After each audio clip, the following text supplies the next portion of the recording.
All right. Can the YouTube live folks hear me? If you can hear me, please leave a reply, a comment in the live chat.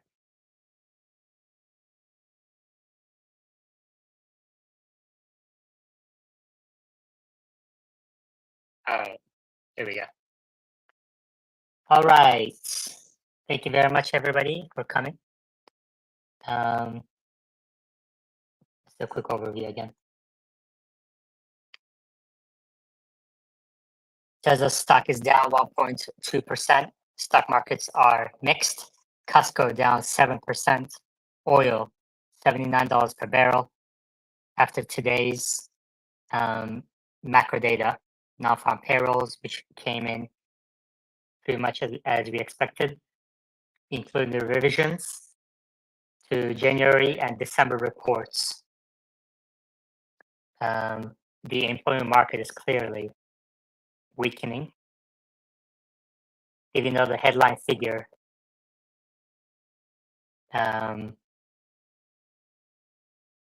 my God.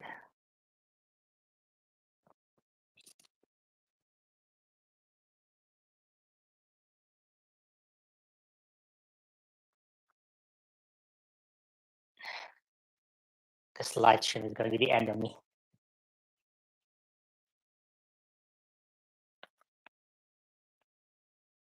But I think it's going to improve after today. I think it's going to improve next week, Monday. Any questions, comments? Please request to speak.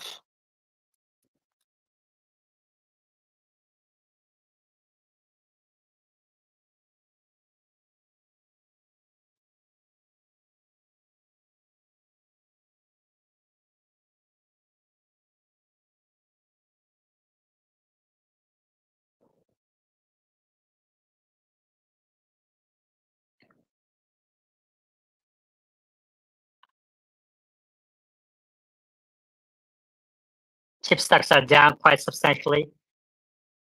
Costco down 7%. I was going to look up why Costco is down 7%. Let's see.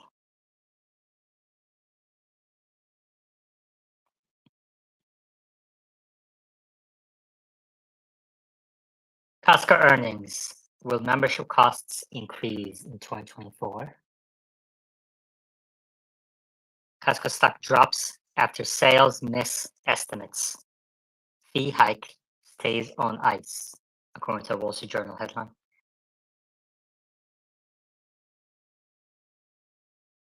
Costco stock set for a worst day in near 2 years on quarterly revenue miss.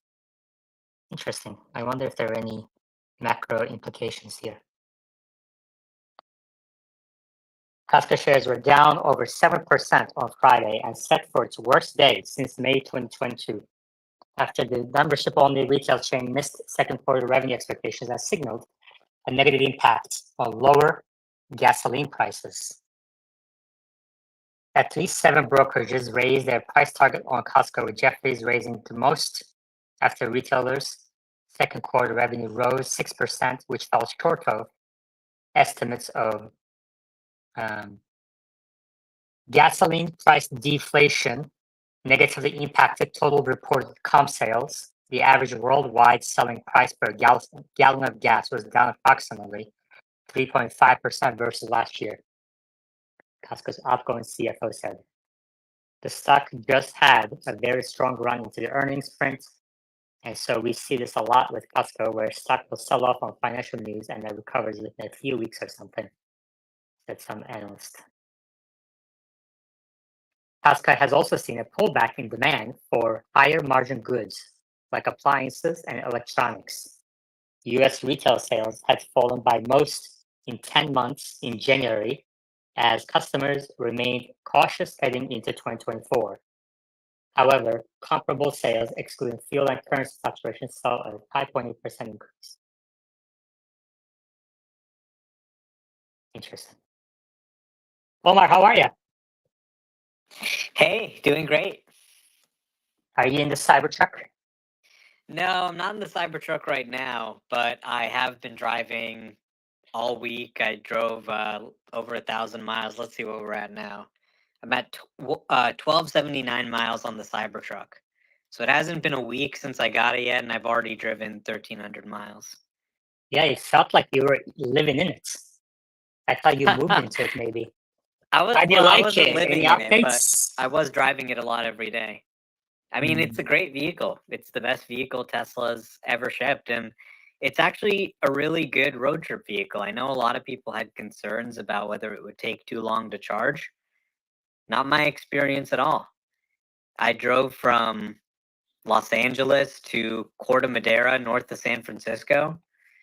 And we drove along the coast, so we're not even taking the fast way, we're taking the long way. And we just had two 13-minute charging stops. That's it. And then plugged in at the campground and charged there. And then the second day of travel, we didn't even have any charging stops at all. Just made it all the way home on one charge.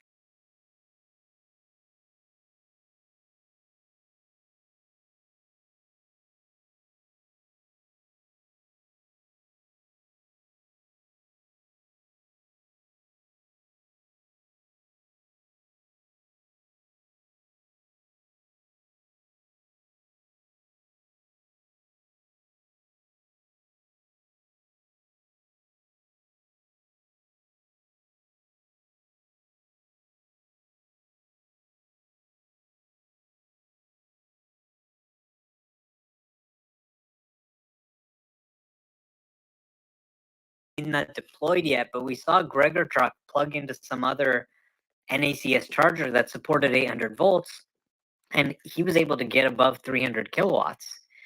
And so I noticed that the charging speed of like the fastest Teslas is like 1,000 miles an hour, peak speeds for V3. And I noticed that on V3, the Cybertruck was getting peak speeds of about 660 miles an hour due to more energy being needed to get the same amount of on the Cybertruck. But then on Gregor Truck's thing, I noticed it was at like 800 some miles per hour. So I think once they deploy that, that should be an even better charging experience. And this thing should be just like any other Tesla to road trip with, really. All right, we have a problem right now. Thank you, Omar, for all your overview, and we're gonna get back to that. But there's a funny situation going on. YouTube Live is in like a higher pitch for whatever reason. Jimmy, what do you make of this? Probably just an People are audio saying setting. people are saying that we sound like we're on helium. Well, you know what? It is a casual Friday, so maybe I did take some helium. Who knows? I Oh, you kind did of too? had a. Yeah, I I guess took some Omar did helium too. right Yeah, before this. exactly. I actually had a quick question for Omar. I just want to know what's up with the Model S. Like, I saw you post a comment saying that like you couldn't get it to start or something. Yeah, it was not really that big of a deal. I just had left my Model S at the service center because they said they needed to replace something. And then they called me and they're like, hey, we actually decided there's not a problem, so we're not going to replace anything. I'm like, okay. So they go, okay, come pick up your car. And I come and pick up my car. And I get in and the screen's just black. And the driver display is black. And it drives, but like the climate control isn't turning on, so the windshield's all foggy. And I'm like, hey, why isn't this turning on? Why is the screen black? And they're like, oh, I don't know. And I'm like, all right, listen, I'll just leave this here. You guys figure it out. And I'll just go take my Cybertruck home since I have that too. And then I came back in the morning and, they figured it out, whatever it was. So then I drove it back, had an FSD Beta 12 drive. FSD Beta 12 was pretty impressive, zero takeover drive. It did take a wrong freeway exit, but it rerouted and recovered from that. So great to be back with FSD Beta 12 and using that. I definitely appreciate it a lot more after having driven 1,300 miles in a Cybertruck manually. I mean, your arms literally start to hurt. You forget how much work driving actually used to be.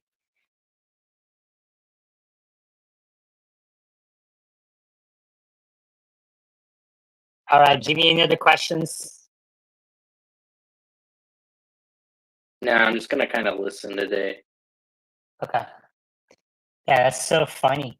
I did actually turn on my TV, and it does sound like Chris said we sound like chipmunks underwater. Enjoy it that way. Omar, do you So want to where talk is the about? YouTube live audio coming from? It's directly coming from screen share on StreamYard, and this is the first time we're having this problem. Nothing has changed. The same setup as before. Maybe try exiting out of the space and reloading it on the StreamYard screen share device. Yeah, I actually tried exactly that and didn't fix, but I'll try again. Hmm. Yeah, Weird. it's so weird.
Is because people literally cannot stop talking to you about it everywhere you go.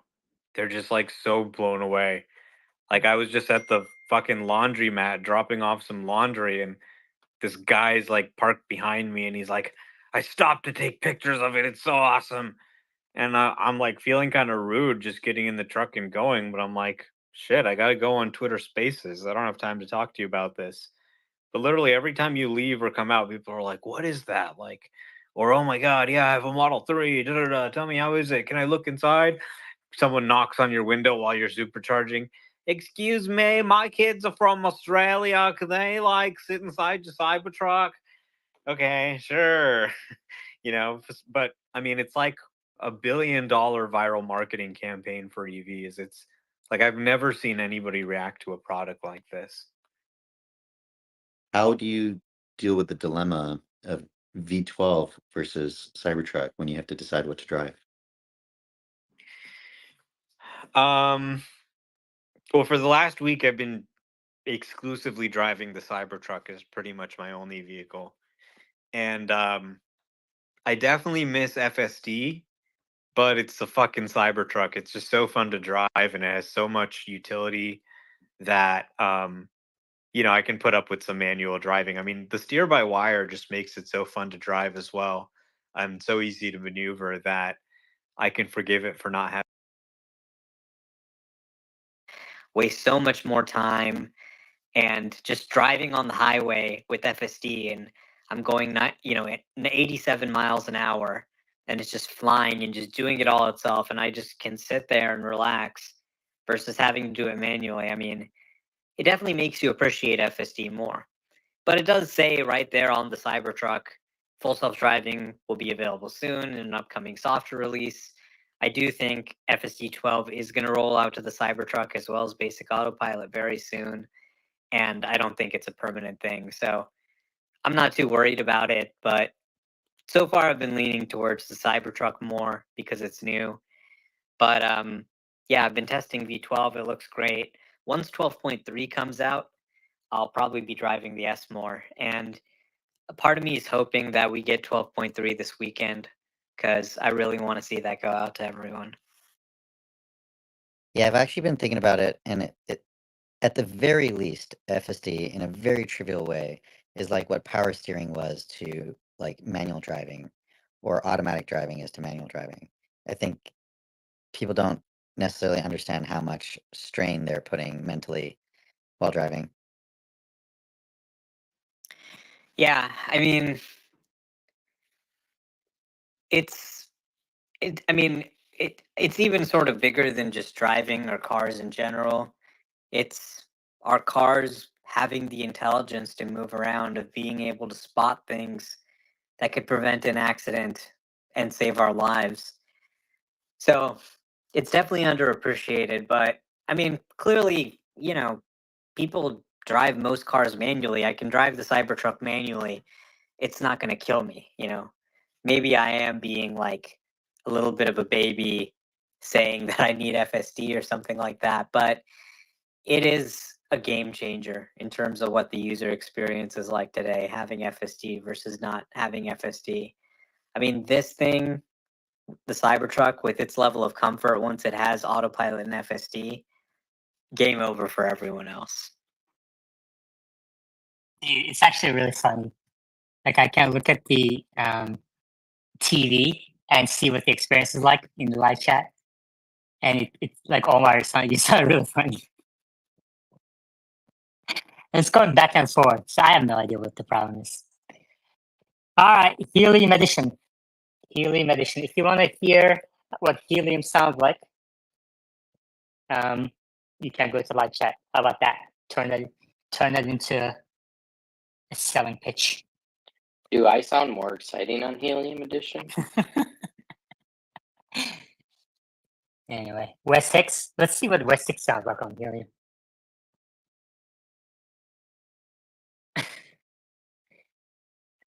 Yeah. Oh my god, I sound so hilarious. This is so funny. Anyway. I don't know if this like live stream, like if we should continue this or not, to be honest with you. Like there's a few dozen people there, and then over time I see a few hundred people watching it. But it's a lot of headache during, and like if I want to do it for more than 20 hours a month, I have to upgrade on the StreamYard. So, Meta? I think in general, it's a good sign if you're experimenting with things and deciding not to do things, because that means you're going to figure out more things that work. Wes?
You know, when West 6 goes in and out like that, YouTube Live folks have no idea what's actually causing the problem. This is a disaster. Jimmy? I noticed that same thing with YouTube. Like, it's not just your stream, it's other people's streams too, where you sometimes only hear certain people. And it's like, are they having a conversation? I only hear one half of the party. I think it's like I want to say it's a YouTube thing, but I think it's an X thing. Yeah, if X is sending individual audio streams and blending them together, it's quite possible X is dropping one of the streams when casting. Hey, Jimmy, the microphone you sent to me is so professional. It looks so professional. I just have to figure out somehow how to connect it to either my laptop or can I connect it to my iPhone? Or does it Yes, have to be to a so laptop?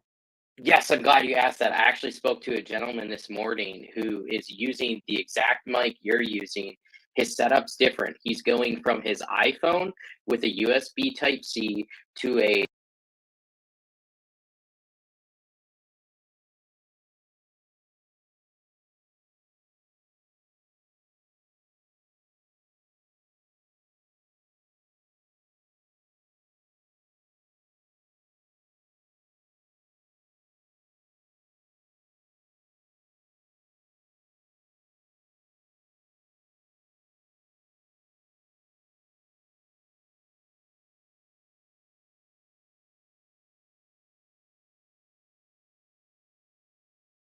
Or can So go. I didn't have a USB mini, but go buy a cord. It's called, I think, a USB mini. Just look at the on the back of the mic. You know how you can hook up that little USB, and then get a cord that goes from that to USB Type C, and plug that into your phone, and then that will be your microphone. And then on the back of the mic that I sent you, there's a jack for a headphone, and you can plug that in, so you don't need like a desktop at all in the middle. And that's the setup that he was running, and his audio today sounded like crisp. Okay, great. Thank you so much. I will do that. All right.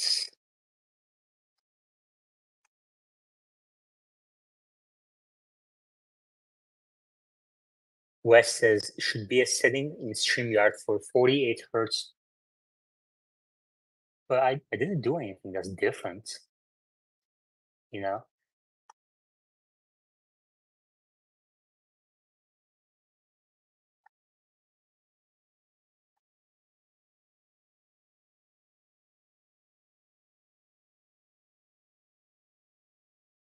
Anyway, I can't deal with this right now.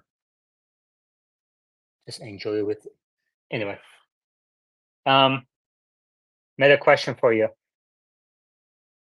One of the edits I got today for my NVIDIA article was, can you add a paragraph discussing NVIDIA's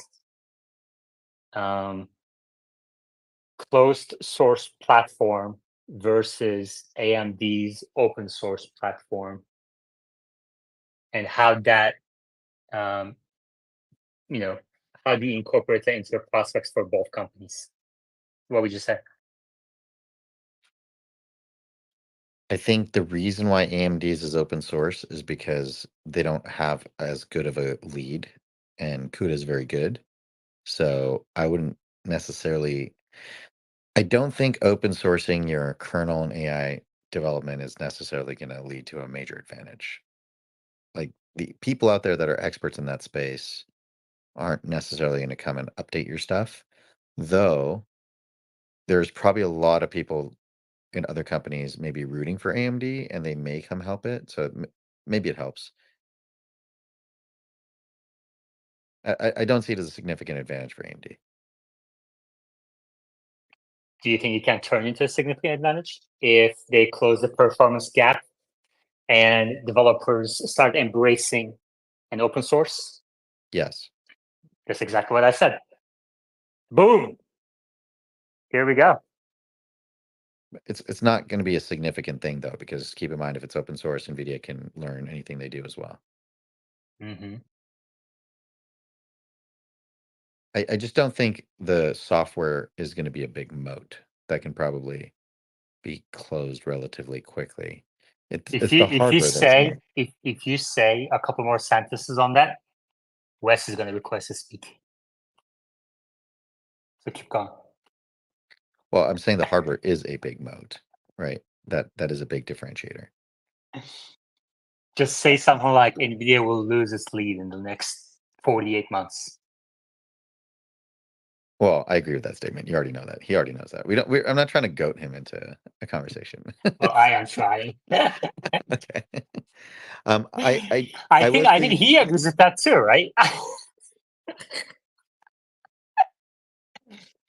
Anyway. Yeah. I mean, Machine clearly agrees because he sold all his Nvidia stock, right? Yeah, he did. Omar, did you sell yours?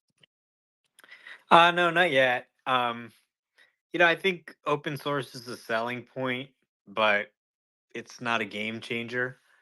And it's not really just about AMD or Microsoft making their own chips or any one of these companies, but literally just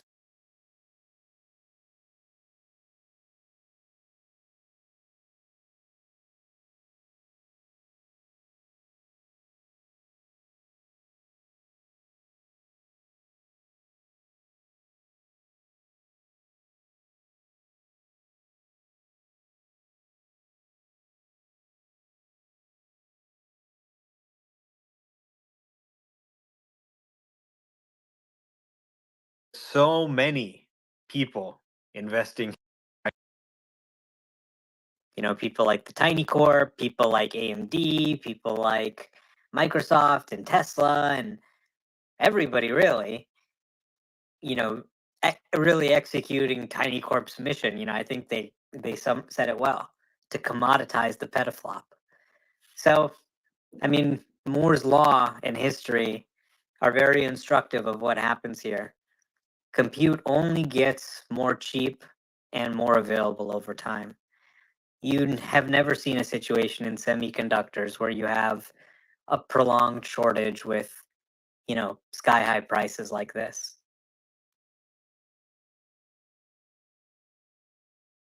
Meta? I agree. I think in general, the key indicator to watch for is cloud competitors starting to use their own custom chips. I think Microsoft and Meta would be the two that I watch closely.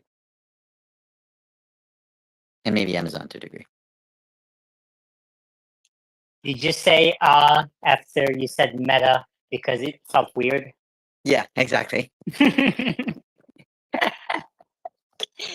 How funny is that? We isn't could it? just call them Facebook or FAIR, fair. Yeah, I think I'm just going to call them Facebook. It's so much easier.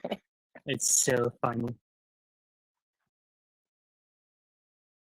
It's also really funny how well we know each other because we hang out so much daily basis, kind of wild. All right, I put some ice cream below my laptop. Maybe that will help. I did a impromptu heat sink. Well, don't let the ice cream melt and get in your laptop. No, I kind of rotate the ice cream every 10 minutes or so, rotate the heat sink. And you know what? I think Dojo team should hire me. You could put your laptop in the freezer.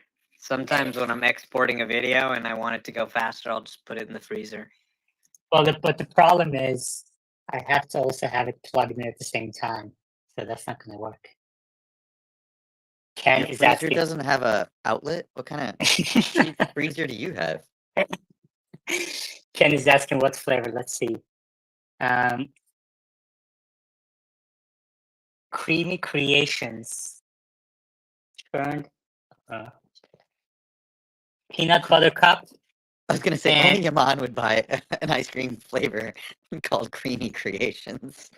And coffee chocolate chip. Anyway. All right. You guys want to talk some Rivian? Oh, yeah. Oh, yeah. I published an article on Rivian yesterday recommending selling into the hype. And dozens of replies, and people are kind of giving me their reasons of why R2 is going to beat the Model Y. A little crazy. Crazy folks. Somebody said, nobody wants the Model Y. I'm like, it's the best on vehicle, buddy. Like the last car you can say that about. And then someone called it a sedan. How can you compare an R2 to a sedan? I'm like, were you smoking helium? Jimmy? So I did pre-order an R2 because it's $100, and I don't plan on keeping it, but I'll review it and then I'll sell it for probably more than what it's worth because there's no way they're going to mass produce these things. Habib just sent me a nice tip, and said, some support to continue improving space's quality. Thank you, Habib. Appreciate that. I appreciate it. Omar, what did you think of the events? You weren't here yesterday when we were talking about it a little bit. Well, I think they knocked it out of the park on the design. People love the R1S, a smaller Model Y sized R1S for $45,000. You know, basically Model Y pricing. If they could actually produce that and produce it profitably, then they may be able to survive as an independent company. Now, that's a tall order, of course, but that's a winning strategy. But I mean, here's the thing is they're always kind of a few steps late. If they had had vehicles like the R1S and R1T out in, 2012, 2014, when $70,000 electric vehicles were all the rage, then that would have been amazing. They would have sold incredibly well. They could have been, potentially in Tesla's position or where they are today, just off the strength of that. But instead, they're in a situation where they actually have excess capacity in their Illinois factory because R1S and R1T are now demand limited and not ramping as fast as expected. So a $45,000 Model Y competitor from Rivian sounds great today, but they're talking about the first half of 2026. So assuming they hit the schedule, June 2026 or January 2026, let's say it's June 2026, we've got 2 years and 4 months until the end of that deadline, the end of that estimate period they're giving. Now, if they're late, let's say it's 3 months late, it's 6 months late, not a big deal. Totally happens, especially when you've got, a major new vehicle like this that you're mass producing for the first time. And I mean, that's 2 to 3 years away. So what does the market look like in 2 to 3 years? Well, at the end of 2025, so before the the R2 hits production, Tesla plans to start making a $25,000 compact crossover. Okay, let's say Tesla's a little bit late too, and they end up in 2026. So now you've got not just the refreshed Model Y with the new stuff the Model 3 has, but by that point they'll probably have done another update to the Model Y, and then you'll have this $25,000 compact crossover. FSD will be near perfect, if not solved, given what I'm seeing it do today. We'll be running, hardware 5 or hardware 6 or something. So, and there'll be a ton of Chinese players in the market that are probably even better than the R2 for a lower price.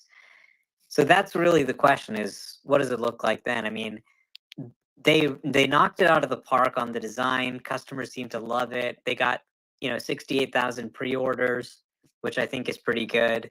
Not Model 3 levels, but for a company like Rivian, pretty good. My main, the most important thing I think was that they're moving the production of the R2 into Normal, Illinois.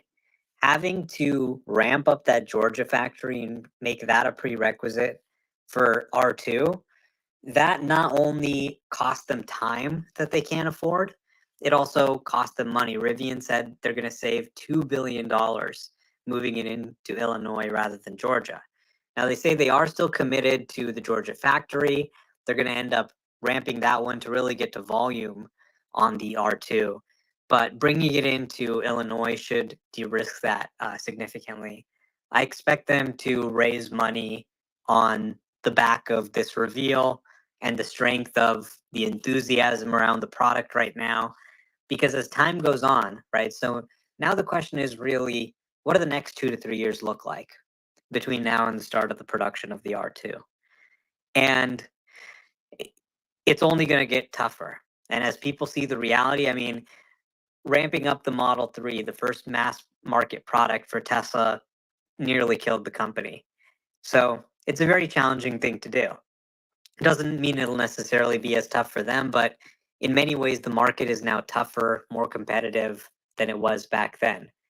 So as we look at the next 2 to 3 years, the last quarter we saw a sequential decline in sales for the R1. They had an average selling price for the R1T and R1S above $90,000. Now here they are with a product that look, honestly, you have to really be a Rivian nerd to tell the difference from the photos of the R1S and the R2. The R2 is smaller; it's a little bit shorter than a Model Y, but they really look kind of similar. So here's a product that's pretty similar that definitely keeps that heart and soul of the Rivian alive, and it's for half the price. So how do you continue to drive sales growth of the R1S and R1T in the interim in order to fund the company? Do you see an erosion of that sales level?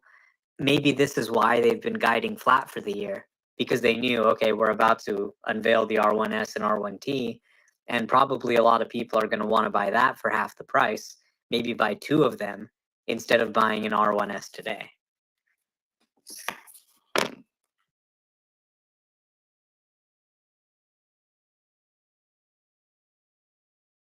If there are any Rivian bulls in the house, please request to speak, as we would love to have a balanced discussion. In the meantime, Omar, would you please answer the question? I think that's the time for Hussein. He says, I'm curious whether the Tesla team is conducting improvements for V11 and V12 separately, or if the enhancements made for V12 are also being reflected in V11 simultaneously.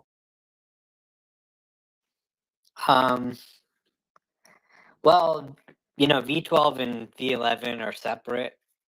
They share very little in common, really. So V12 is kind of the way forward. Most of the development and engineering resources and compute are being put into V12. V11 is obviously going to be sunsetted. However, the team has discovered some behaviors that V12 does differently than V11 and sort of moved them back and gotten V11 to behave more like V12. So they're doing a little bit of work to try and make V11 as good as it can be. They're still rolling that out. It's still the main version that 99% of the people are on. But going forward, V12 is going to be the version that everybody uses. And I'm expecting this month for pretty much all the version 11 versions to be replaced with V12. Now, the highway stack is actually not end-to-end. So the V11 stack will live on in the highway portion of the driving. However, some of these changes have been made to V11 such that the V11 stack feels more like V12, in particular in the way it executes lane changes and stuff like that. I'm not sure how it really works internally, but I can tell you that although it's a new stack, it feels more like V12. So, it is kind of being kept alive for some time, but what they plan to do ultimately is train a second model that's an end-to-end model for highway driving.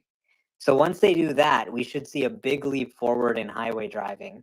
Right now, it's sort of the old stack. It still makes some of the old stacks mistakes, but the end-to-end highway driving should be incredible. And ultimately, I could see them actually creating one model that can handle both city and highway driving. But what they found in right now is trying to train one end-to-end model that handled both city and highway driving caused too many sort of bugs. And it was easier to actually have one end-to-end model for highway and one end-to-end model for city streets and switch between them. Any questions for Omar on Cybertruck, V12, Rivian, Helium? Please request to speak.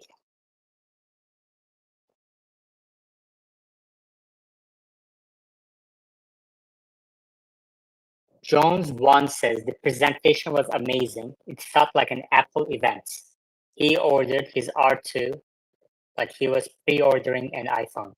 And then Kevin Melnick says, why isn't R2 a Ford Explorer competitor? So he's saying that it's not competing with Model Y, but it's going to take share from Ford Explorer.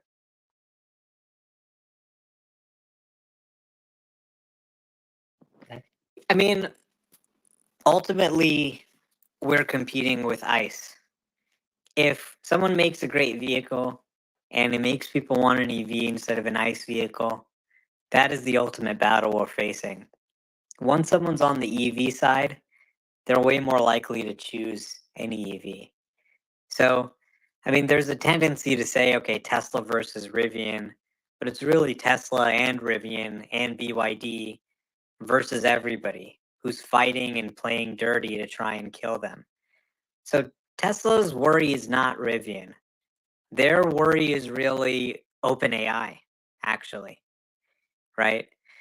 Because the auto industry, sure, there's going to be people selling different EVs, but that's probably less than half of the value of their business at this point, right? So most of their value is not coming from the auto business. They're going to continue to make exceptional vehicles. I think the Cybertruck, their vehicles today, the new Model 3, the next gen platform are just the best vehicles they've ever made. But that's not even really the focus. And Rivian's competition isn't really anything else in the market. Their biggest competition is really just themselves. Can they actually mass produce this thing profitably? Once they can, then we can have a conversation about the dynamics of the market and what's on sale at the time. But I mean, this is really the hard part for them. This is their Model 3 moment, the make or break moment. If they can actually get this thing profitable, and it seems like a good product, if they can make enough of them, I think people will buy it. Can they do it profitably? They certainly haven't been able to do it with the R1, but maybe they make some big changes here. Then they can survive as an independent company. If they can't get this thing to profitability and volume, then they become an M&A target and they end up getting snapped by a Ford or something like that.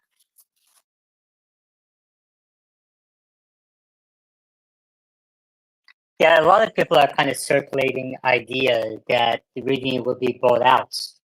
And we talked about this many times, and I have a background in M&A. I don't see it. Whether from Apple or from traditional automakers, etc. Well, M&A might not be the right word for it. M&A is typically like a strategic move when a company is doing well, you want to merge with them or acquire them. This would be more like a, distressed credit situation where things like their brand and their vehicles and their IP are, being sold to other brands to continue in some form.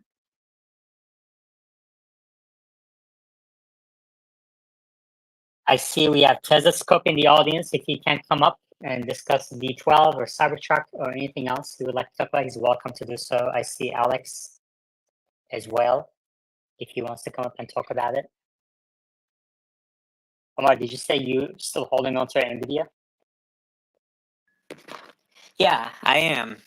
I think we're seeing an explosion in AI, and NVIDIA is riding that wave, and I think Tesla is too. I mean, you sort of have to reckon with yourself. Either there is an AI revolution happening or there isn't. If there is an AI revolution happening, then we're going to have things like self-driving cars and robots, and they're going to perform exceptionally well, and it'll transform the economy. And companies like Tesla are best positioned to bring those products to the market. Now, if it's not real, then NVIDIA and every other tech stock and probably the whole market is going to crash, because it means that this entire market run-up has been built on a lie. So I'm in the camp that this is actually happening. Our understanding of deep learning is 1 decade in, past AlexNet, just growing faster and faster. We're seeing just incredible results. We're seeing really strong open source capabilities. We're seeing crazy amounts of compute being added. So, I mean, I'm just editing this video right now, 12.3. Other people are posting videos around the country. and it's able to just drive me point to point with just vision. This is a real thing that's happening today. And so many people are just brushing it off, but it's exceptional. It's historic. It's easy to say, okay, this isn't going anywhere. They just keep working on it. But if you just keep working on something for long enough, eventually you'll get somewhere. And I think they really have with version 12. It's really something that needs to go to a wide rollout before people can truly appreciate just what a paradigm shift it is. Telescope, welcome. Would you like to add any comments to that? Yeah, I think feedback still for version 12 has been really positive. Every day I'm kind of seeing new videos of it doing something pretty spectacular. There's obviously still little things to work on, but in every way, this really is a giant leap forward. And I think once it goes into more vehicles, it's going to only continue to improve from that point onward. I could share a little bit of kind of some V12 updates if you'd like as well. Yes, please.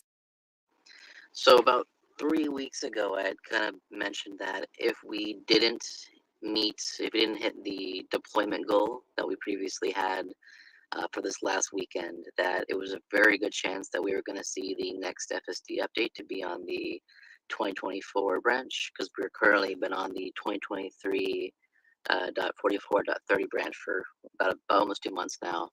So what we saw just yesterday was we saw a bunch of legacy Model S and X vehicles, and particularly just that configuration, who do have FSD purchased, being brought from the 2023.44.30. Usually 8.8 or 0.14, which is the current production builds. Those vehicles actually received 2024.2.7 yesterday. Actually, I believe that's the correct version. So we're seeing a good number of some of the vehicles on the fleet going to the 2024 branch despite having FSD. So what that looks to me is, it looks like because we did miss that deadline, the next update is very likely going to be on the new branch, which includes a bunch of updates to the auto wiper and so forth. So there's still not really any dates yet planned internally for when they're going to try to get the next update out. And I keep trying to say that can change any minute. I could look at it again in a minute. It could change. You could change an hour from now. I could change a day from now. So an update is expected soon, and we are now anticipating it to be on the 2024 branch instead of the 2023. That's great. Thank you. Omar, what do you think about that?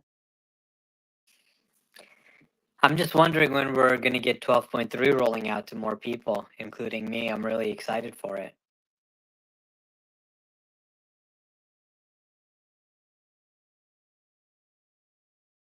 Any other questions for Omar or Telescope? Please request to speak.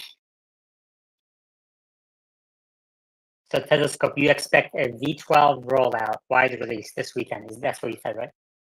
No, I don't. There's not any firm dates yet. I would like to say it's going to happen very soon. We're now 5 days past the average testing period for Wave 1, which is Tesla's internal testing program for employees. They ideally don't ever try to have them be on an update for more than 2 weeks. So because it kind of defeats the purpose of the program. So we're expecting an update any day now. We're kind of going back to the kind of keeping an eye on everything. Once we see any going out to any employees, we'll report on it as soon as possible. But it should be relatively soon. I don't expect there to be too much more wait. Omar, there's a question for you. Did you solve your Model S issue? Moose asked. Yeah, it wasn't that big of a deal. Okay, great. All right, well, that's exciting. Hopefully we'll get a wide release soon in the next few days or weeks. I guess we shall see.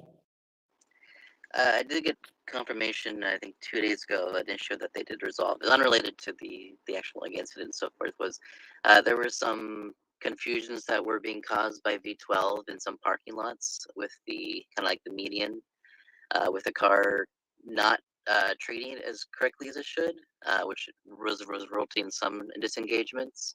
So there were some improvements made with that, and it's essentially no longer happening, at least from what's been reported. Thank you. What's the latest on Giga Texas production ramp, guys? Is it kind of steady and surely, or is it accelerating? I think based on some photos we saw, and I think I forget if Sawyer had posted it from another source, but there's been a lot of Cybertrucks in the parking lot, more than we've ever seen before. So it appears that some amount of ramping has been happening, and that they've been able to make some improvements. But that's the most I know. All right.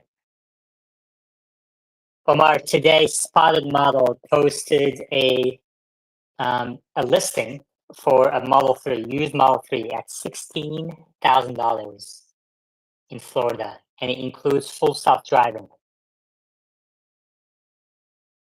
Wow, what's wrong with it? Does it have a lot of miles, an accident? The only thing that it says is it has clean title. Okay, so no accidents. Yeah, and I'm not sure if it has any high miles, but this is a 2018 mid-range Tesla Model 3. Yeah, I just sold a mid-range Model 3 for what was it? Yeah, $20,000. For a trade-in for a new Model Y. One of my relatives. Okay, gotcha. And then did it have FSD on it? Yeah, right. No FSD, no basic autopilot, Hmm. and but 30,000 miles only. Okay, this is a Facebook listing, Facebook Marketplace listing. I mean, sounds like a great deal, you know? So, I mean, this is really the incredible thing. I don't think, people really realize what's going on here. And it's just so funny how just negative the sentiment is, right? Things always get kind of a little crazy in either direction, either a little overly euphoric or a little overly pessimistic. We've seen it many times before, but I mean, this is an incredible thing that, even if it's high mileage or whatever, you can get a used EV for $16,000 with FSD on it. Like, this thing is going to be running FSD beta 12 probably within the month, which is just nuts. And you can buy one and own one for $16,000. That is wild. Yeah, this technology is really accessible to anybody who learns about it and who wants to use it.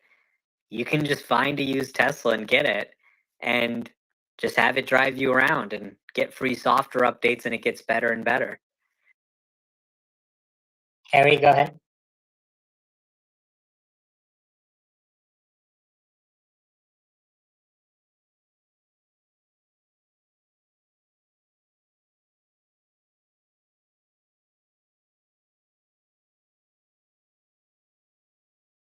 On Model X front bumper camera. Any updates on that?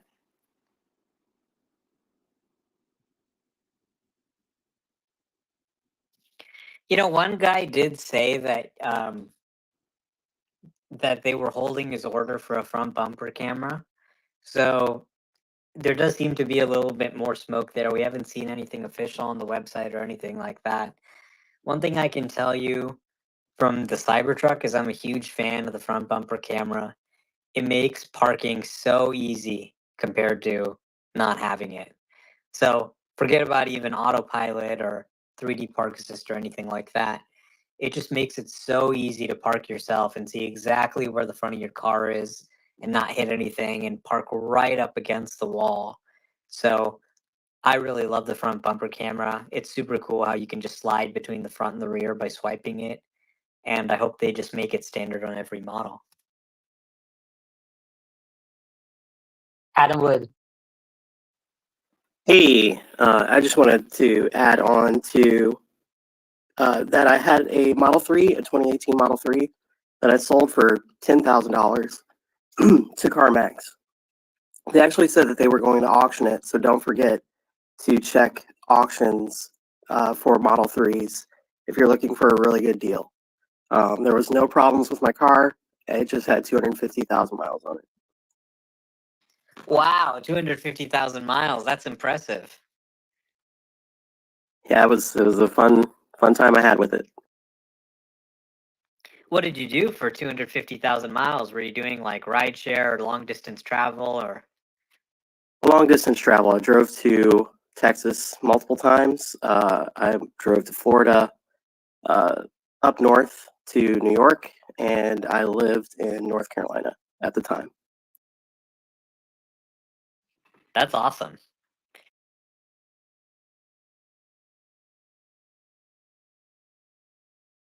Thank you, Adam.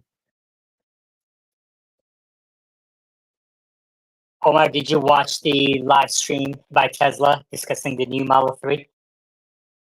I didn't get to it yet. Yeah, me neither. Tesla Scope, did you watch it? I did, but there wasn't really much too new information. Did you learn anything new?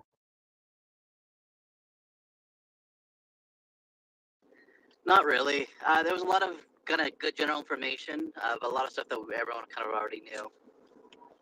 Did they answer Sawyer's question about the castings? Yes, I think they actually said that they weren't using it because they said that it would increase the amount of time that they would have had to work on the vehicle, and they would have kind of lengthened the production period of time. Okay, so basically what we expected them to say. Well, what the hell, guys? Ask better questions next time. Come on. Well, you posted that they reached out to that live stream reached more than 1 million people, right? Yeah, crazy. And I haven't even watched it yet. Yeah.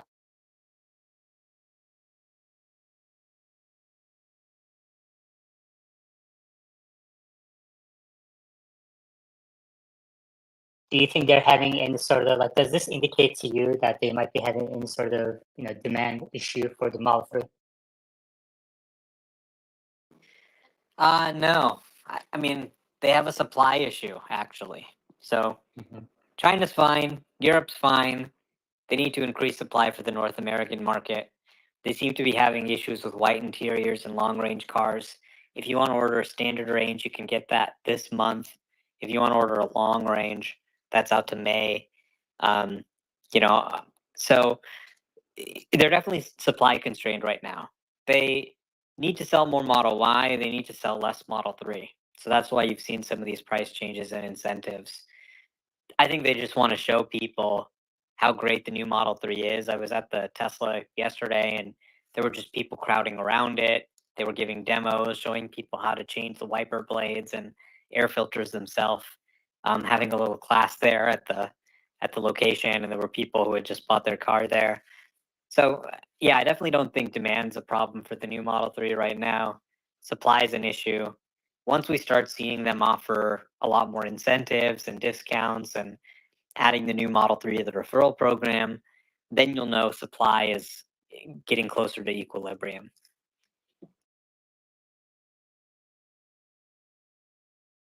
Tesla Scope, any updates from Giga Berlin about production timelines, when the production is going to restart? Yeah, so it's looking like they're now going to be aiming for next week. There was a lot more work that had to be done to repair the electrical subsystem that got damaged, but they've had a couple breakthroughs this morning. There was also an update, which I just retweeted from the Tesla manufacturing official account, that it looks like it was essentially, I didn't have time to listen to it just now, but it looks like it essentially is showing an update about what's happening there, a couple kind of speeches from the actual Giga Berlin team. So everyone's not letting this get to them. They're staying strong. The local government is working really closely with Tesla to be able to get to the bottom of things and to kind of get production back in order very quickly. And while this was a very scary, or what could have been a very scary situation, I think everyone's handling it as best as they could, and everyone's spirits are pretty high. Almost within minutes, I was already.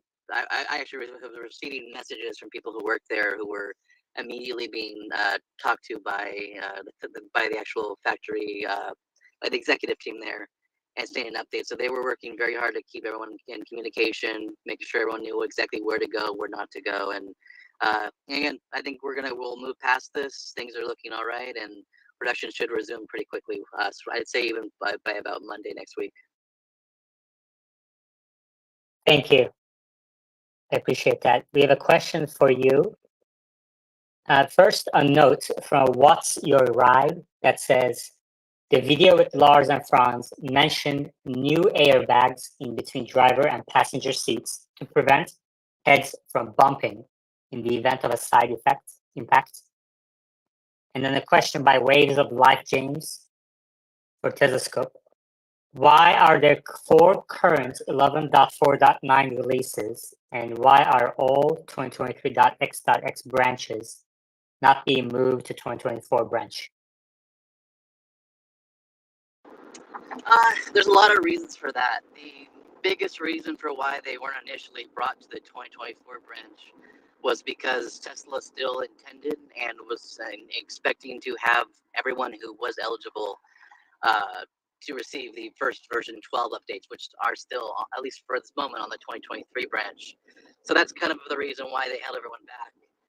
Now that it looks like it's taken longer than expected, largely because of just general work, as well as the kind of incident that was reported on last week, it looks like they're now finally saying, okay, it's taken long enough. We want to start getting people onto the latest update that has a couple other fixes that we've been working on. And that's the main reason for why they're finally kind of giving it up. That's largely been why we've been on the same update branch for the last month and a half or so.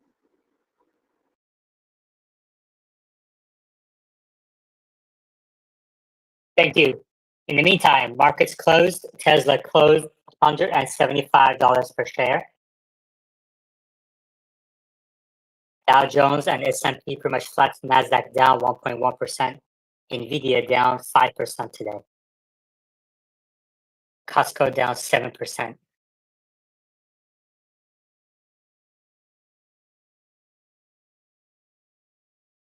And Broadcom down 6.5%. Omar, what do you think of the payroll report? I didn't look at it, but I am a Costco shareholder. They're 2% of my portfolio. Oh no. You're in You the same know? boat with, I said, oh no. So you're in the same boat with Charlie Munger. How does that feel?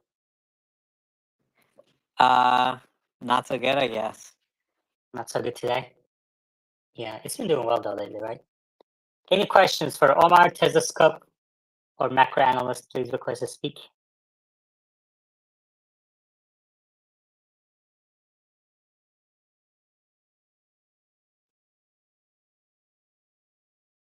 Is there anything else you guys want to talk about? My NVIDIA article just got approved, so that'll go out in an hour or so. One thing that I think that I was hoping for, a lot of we're hoping that there was going to be some mention to the performance / the quote ludicrous version of the Model 3, the New Highlands, and it doesn't look like that got talked about during the talk yesterday. So we're still kind of keeping an eye on things and the kind of the prototypes being seen both in the United States as well as abroad. So a couple of updates there, but hopefully we'll get something official from Tesla soon.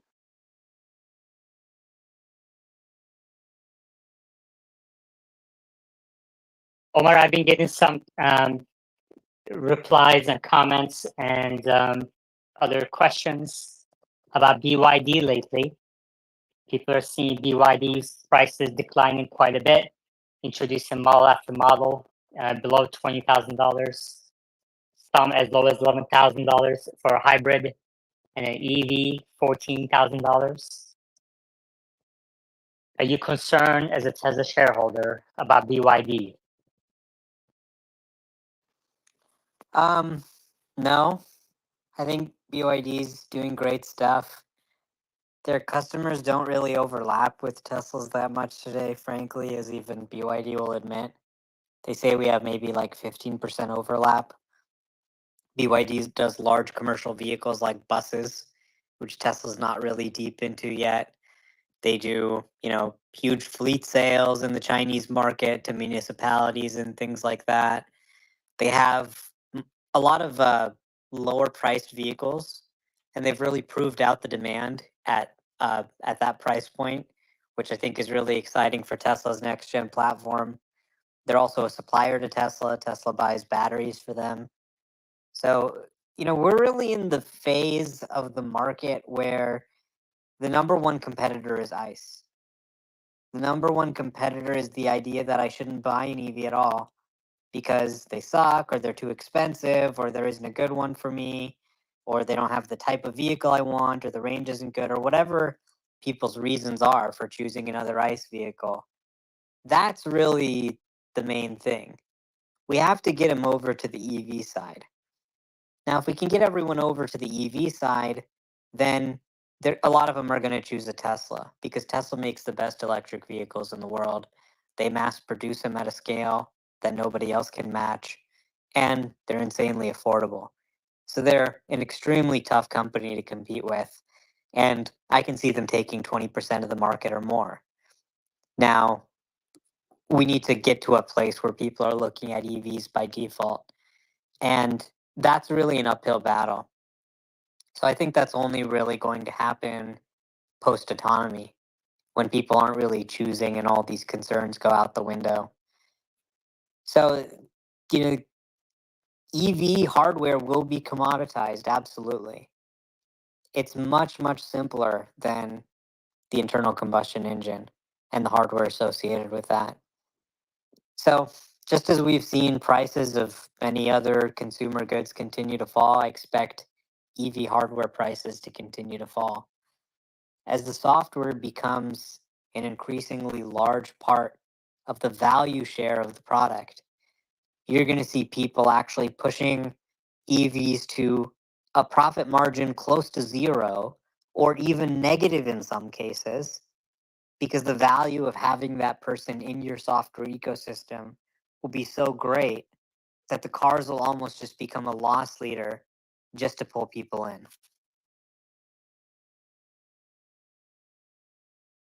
And a company like BYD may thrive in that environment for all we know.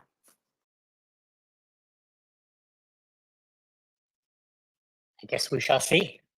Time will tell. Are you buying more Tesla shares lately? I am buying more Tesla shares for myself. Not like, I think the important thing to do is not sort of like blow your load too early. And the shares are like at, 250 and you're like, oh, this is a great deal. Let me go buy put all my savings into this. You want to sort of dollar cost average over time. So, I mean, I don't know when it's going to run. It could be in a few months. It could be in a year. It could be in multiple years. But I'm just trying to take advantage of this period to dollar cost average, accumulate. And I mean, what I'm just seeing with FSD Beta 12 and Optimus, the AI side of their business, the latest vehicles they've got with Cybertruck, with the new Model 3, I think they're really going to continue to surprise people with their growth. Even Megapack and AutoBidder and stuff like that are growing exceptionally well. One of my friends who I helped them manage their portfolio, they got stopped out of Tesla at 175. We'd put an order in, a stop loss at 175, and they had about 300 shares of Tesla or so, and we're trying to build their position to up to 500. But we had a stop loss, sold about half their position, which took their cost out of the stock. And now I'm gonna try and build up a position again. So for that person's portfolio, so I'll be buying some more shares under that portfolio as well. But I'm kind of trying to be patient. I don't know what's necessarily going to happen during earnings. It's possible we could see it decline again after earnings, as we've seen. A lot of people are expecting them to miss expectations. Of course, when expectations are low, it also becomes easy to beat, but it does seem like we are going to see a sequential decline. So that could be an opportunity to take advantage of. In the short term, people are really worrying about what the Q1 result looks like.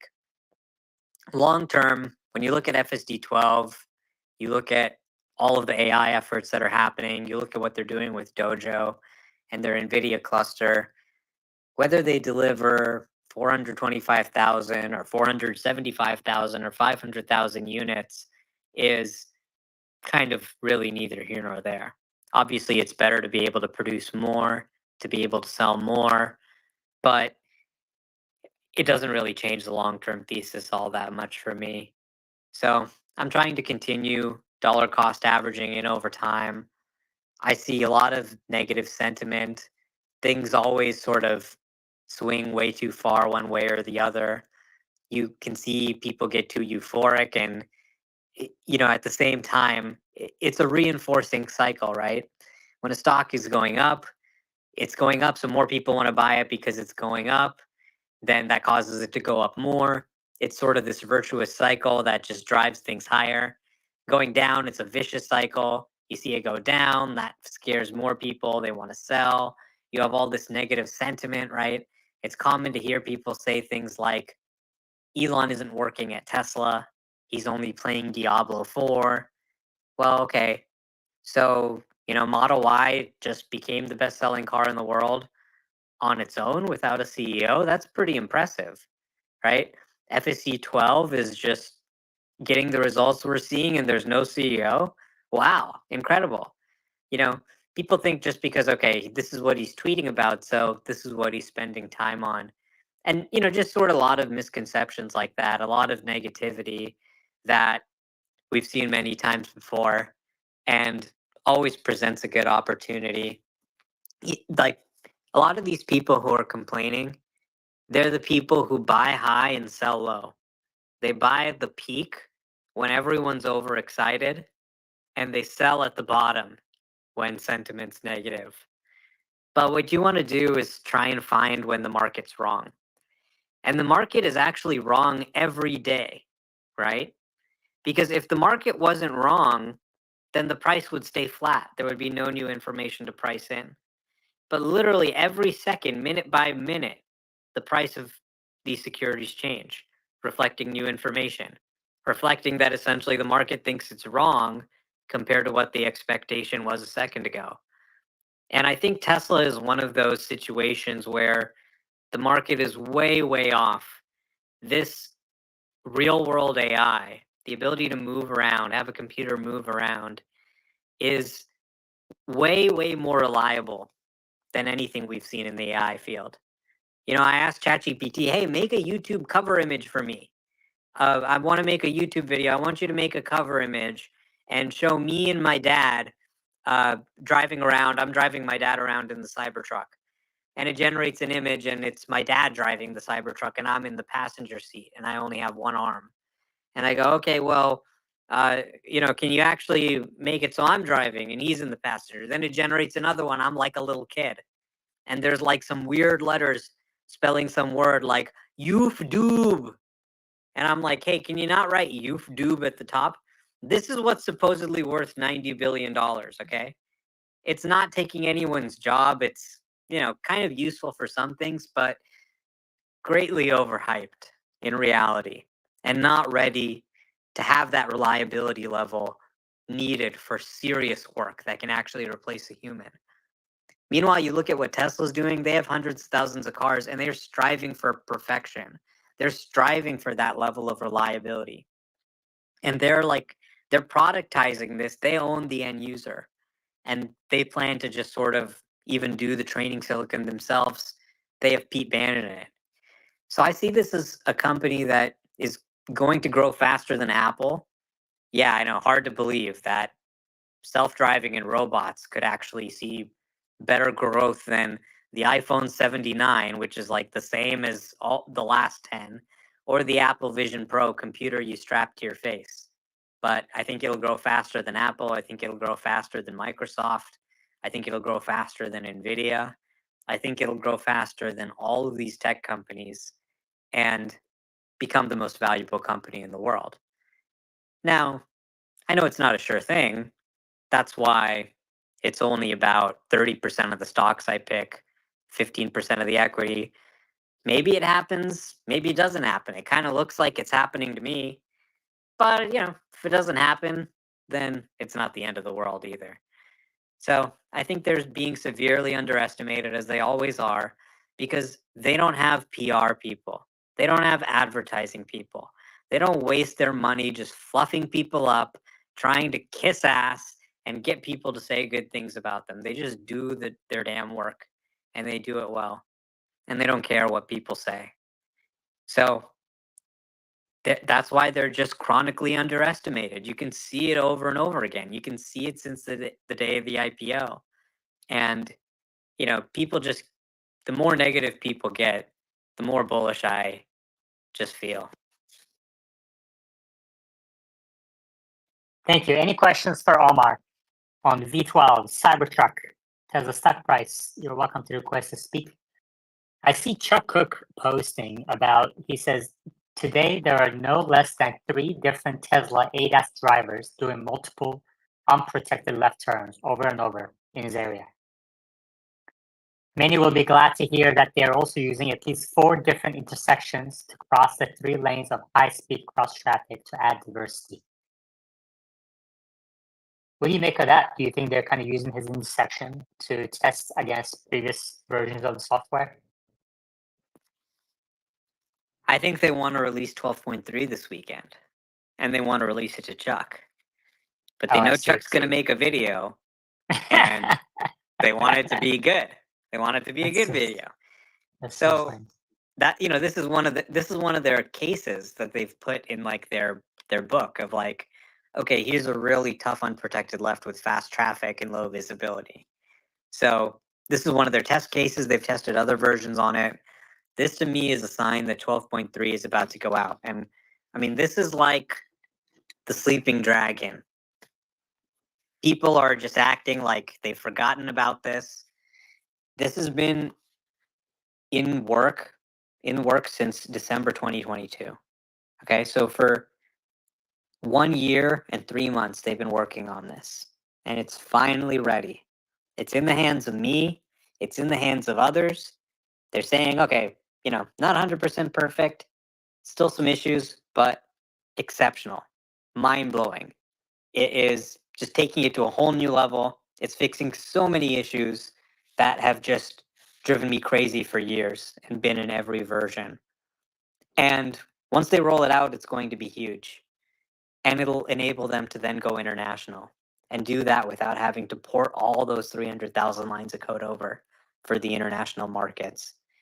So when people see this, when you get it in the hands of ordinary people, ordinary investors, the light bulb will go off. I'm already seeing VCs, smart people who understand this stuff, like Bill Gurley, for example, start following me, and they're tweeting about V12. They're following V12. I mean, you've seen the whole market just go crazy for this AI theme. And here's Tesla doing exceptional cutting edge stuff, an end-to-end neural network with no planning and control code that's written manually, driving me today from Corte Madera across the Golden Gate Bridge to San Francisco without any takeovers. And that's normal now. And it's just being overlooked. If Tesla and their AI efforts were really understood by the market, and you need something like FST12 to be that spark that gets people to wake up, then it should be at all-time highs as well, if people could see the progress that they're making. Basically, everything that they've said they've wanted to do for years since 2019, they finally really figured out an architecture where they can do that. And a lot of people, they say, oh, okay, they didn't get it on their first time, so they're failures. They're never going to do it. But if you know software, it rarely ever just works perfectly the first time. You sometimes have to try new things before you can actually really get the results you want.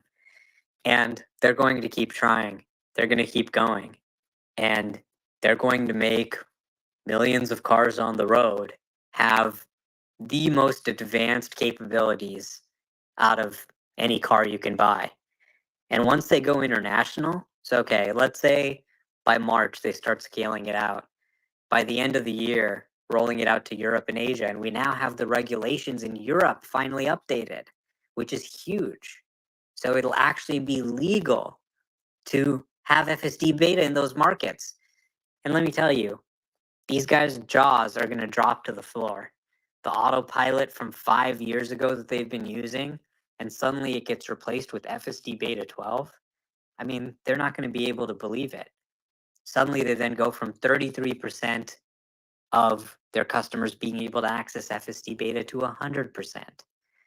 And all they need to do is show a little bit of growth in FSD sales and subscriptions. They can then launch FSD subscription worldwide. All they need to do is show a little bit of growth, and you've got a story that Wall Street can pick up on. Now you've got rates coming down, prices stabilizing, you have things sort of calming down in the auto market, and then you have this growth from the AI side of the business. You've got growth in the energy side of the business. That's how I think things start to turn around. All right, thank you. I'm going through your profile in the meantime. See if there's anything we should talk about.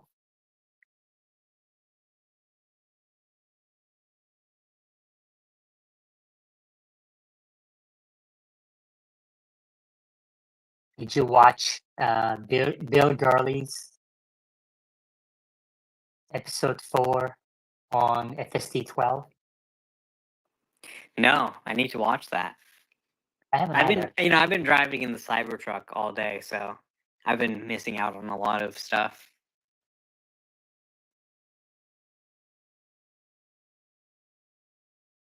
I got tagged on the video like a dozen times.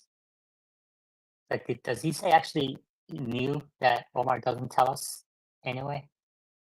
Although there does seem to be a spreading wide of positivity around FSD. Gene Monster apparently also went on an interview, or I think maybe he has a podcast where he talks about FSD 12 being a major step change.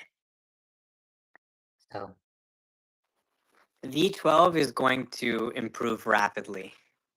That's going to be the craziest part. You're already starting to see it between 12.1 and 12.2.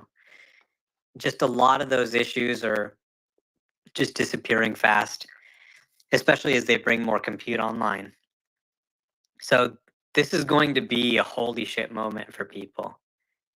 The difference between it really being something they can use and something that just annoys the hell out of them. It's arguably maybe the biggest software release in the company's history. And it's happening literally at any minute. People have it. It's working. Nobody's crashing. Well, one guy did get in that crash in the parking lot, but it's working well for the most part. It's ready to roll out to everybody. So maybe this weekend, maybe next weekend, but I think probably sometime this month that moment will happen. And it's going to be glorious. We've been waiting over a year for this. I'm trying to get Med up here for a walk mode, but he's playing hard to get. Teziska, welcome back.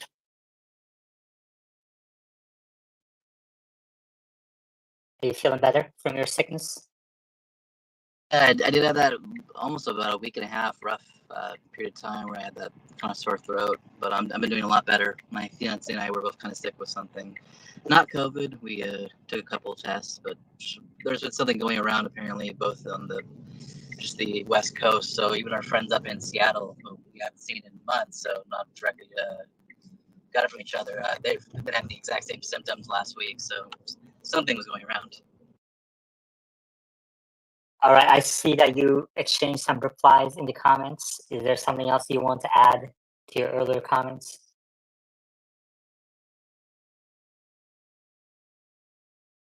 Not too much.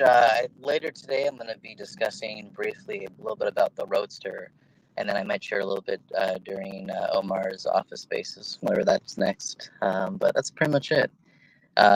There's a lot of just good news about Berlin. There's V12 on the horizon, and we're seeing a couple interesting vehicle configurations with the Model Y, I believe, having just the 2 rows. So a lot of interesting Tesla news this week, but I think we're all looking forward to V12 coming out soon. Yeah.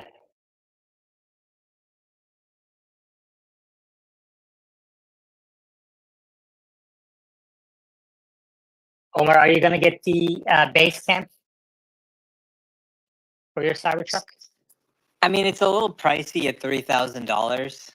I'm Mhm. usually more someone to sleep in, maybe like a, tent or a cabin or something like that, rather than sleeping in the truck bed.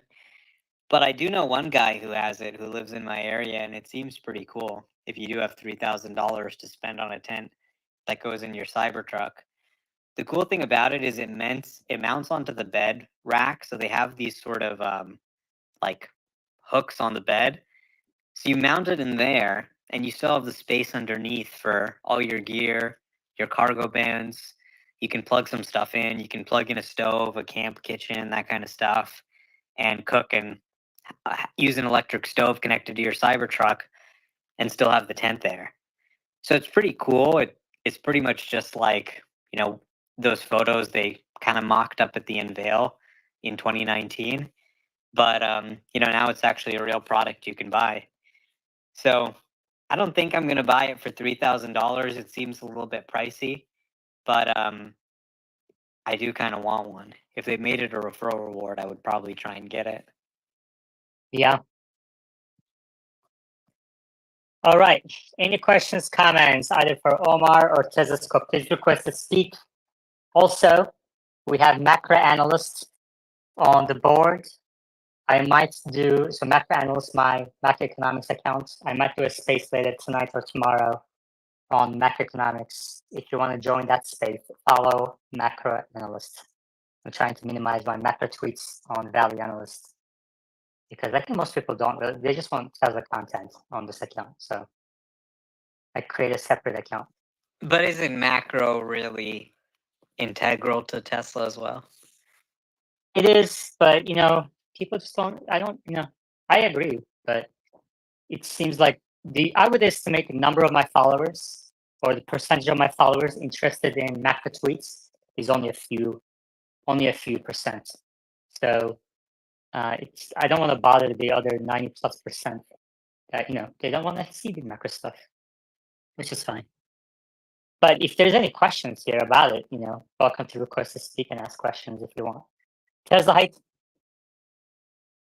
Hey, Aman. Thanks for having me up. Just a quick question for Omar. Omar, in case you missed it, I'm not sure if you saw, but while you were at Big Sur, Ed Ludlow from Bloomberg messaged you in the comments, and he asked you if you're going to be up there through Sunday. So it sounds like maybe Ed might be in the area. I think you're back now, but just wondering if you're getting in touch with Ed. Sounds like he probably wants to see the Cybertruck. So I'm curious if you're getting in touch with Ed, it might be a good opportunity to kind of give him a drive and show him what it's all about, and maybe get some exposure. Thanks. Yeah, I know Ed. He, we follow each other. We've talked a little bit. He was considering, asking me what Tesla he should buy. So, I told him you can just plug into the campground. They have an RV hookup there that should work for any Tesla. So we didn't catch each other, but, I do talk to him from time to time. He seems to be pretty open to EVs, and I think has one himself now.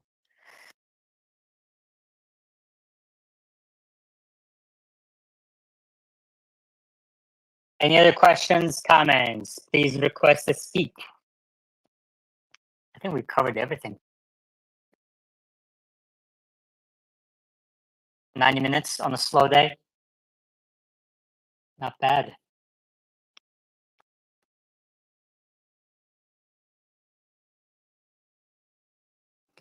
Yeah, I think the Rivian story is really fascinating to me. I've been thinking a lot about them and just what happens. It's a really interesting situation they're in.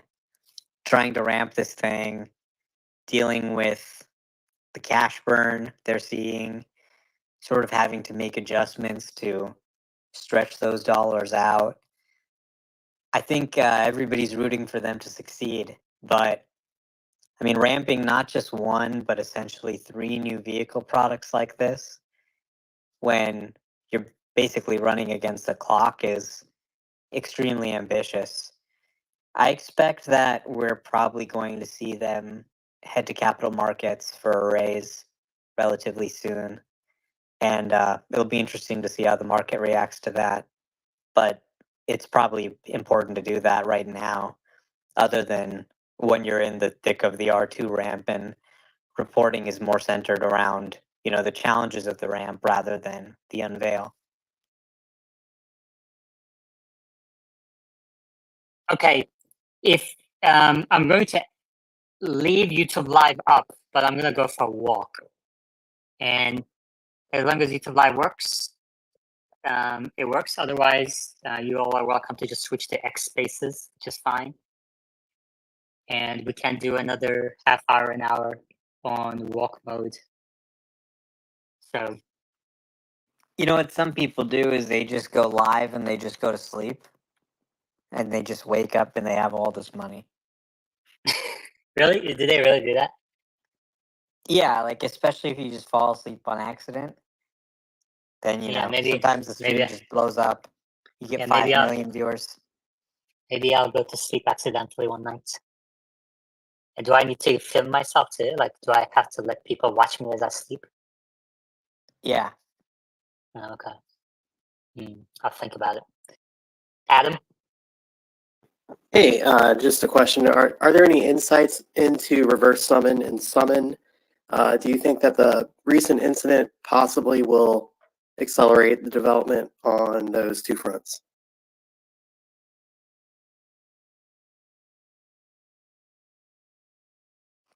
So the team that works on reverse summon and a lot of the other features outside of full self-driving is unrelated to that team. So I don't think the incident has any impact on that. They do their own tests, they do their own engineering on that. So I wouldn't expect there to be any further delays. It's still being worked on. It's still not really expected to happen immediately. But I'd say hopefully in the next month or two, we should see a little bit more about that. Thanks. Yeah, I wouldn't worry too much about this little fender bender. The reality is there's a lot of little fender benders where people were using FSD. So it's really not that surprising. Like, this isn't even on their radar. They're more concerned about like incidents or someone was seriously in a crash or injured or something like that. So this is all like pretty normal stuff, even though we may see like a video on social media and it may be because it's a new version or something like that. It's a much bigger deal and there's much more scrutiny given to it. But I don't expect this to be like a major setback for the rollout or anything like that. In terms of reverse summon and smart summon, we have obviously seen that V12 can park at the end of the drive. So that's kind of instructive as to its capabilities. It works very well in parking lots. And we have seen from some of the decompiled Tesla mobile app binaries that there has been some work on summon and some of the strings related to that. So there will be a summon and reverse summon that's pure vision based on some build of 12, whether it's 12.3 or 12.4 or 12.5 or 12.9. I don't know. But we are definitely seeing signs that it's being worked on based on changes in the Tesla mobile app that have been published to the App Store. I have to hop off for just a second again for lunch, but I just want to, if there was time for one more question for me, then I'll have to go. Jimmy. Yeah, I had a quick question. Does anyone here use like any third-party apps to like see all their Tesla stuff, such as battery degradation, all that? Well, there is Tesla Scope in the audience. I bet he uses Tesla Scope to monitor information about his Tesla. TesLab is also sponsoring me this week, so I got to give a shout out to them. I've been using them to track some of my road trip this week. Yeah, so if you need an iOS app as well as the watch integration, TesLab is the go-to for that, and I adore their UI. I speak with their developers quite often, so I completely recommend their app. Otherwise, there you go, TesLab. So good, the competition recommends it. They are wonderful, and they've been some of the best developers I've ever spoken to, just in general, my entire life. So completely have to give them props.